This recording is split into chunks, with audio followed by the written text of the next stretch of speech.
I never thought death would be this complicated. When I was 9 years old, our dog, Scoot, so named for the way he scooted his butt across the rug in the living room, ran in front of a car while Peter and I were playing outside. Scoot was killed instantly. I can still remember the horrible thud that preceded our screams and the crimson pool that formed around his mangled body. It was my first encounter with death. Dad heard our screams and came running outside to see what was wrong. His expression was a blend of stoicism and heartbreak as he bent down to touch Scoot's matted fur. Through the tears that rimmed my eyes, I saw Dad pull back a hand that was slick with blood. He discreetly wiped his hand on his pants and turned to confront his two sobbing sons. Peter trembled next to me. His wailing was only interrupted by his sniffling and the occasional pause to catch his breath.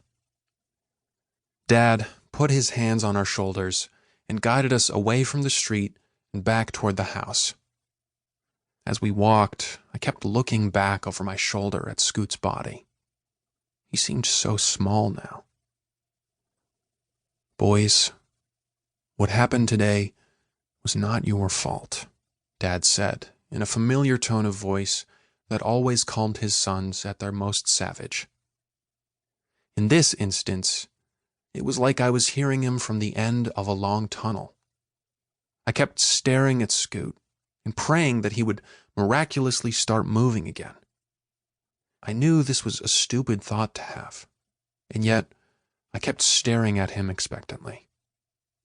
"Are you listening, Silas?" This snapped my attention back to Dad.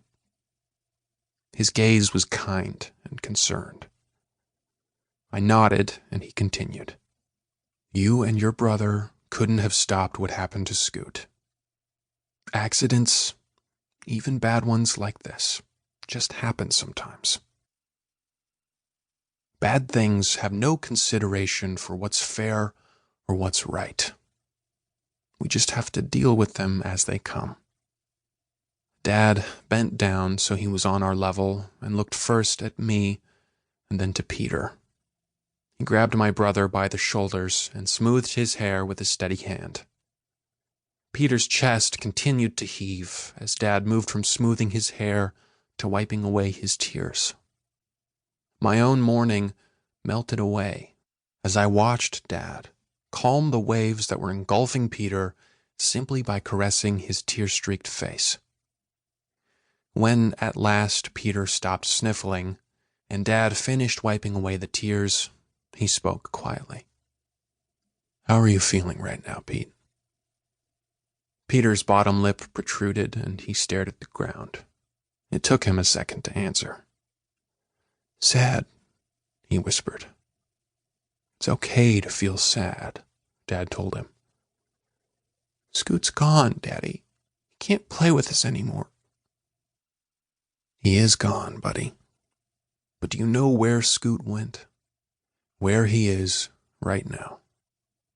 I was pretty sure I knew the answer, but wanted Peter to guess since Dad had asked him and not me.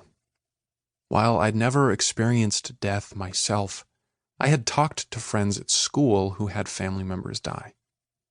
They told me their parents, teachers, people at church, pretty much everyone they talked to, told them the person they lost was in a better place. Mom had mentioned during our nightly Bible stories before that the people who died in those stories went to heaven. The way she talked about it, streets of gold and huge mansions sitting on clouds, it really did sound like a better place. I could only hope that Scoot was up there now, chasing tennis balls and scooting his butt across every rug he could find. Maybe he'd even been given a pair of wings. Dad waited for Peter's answer, but got none.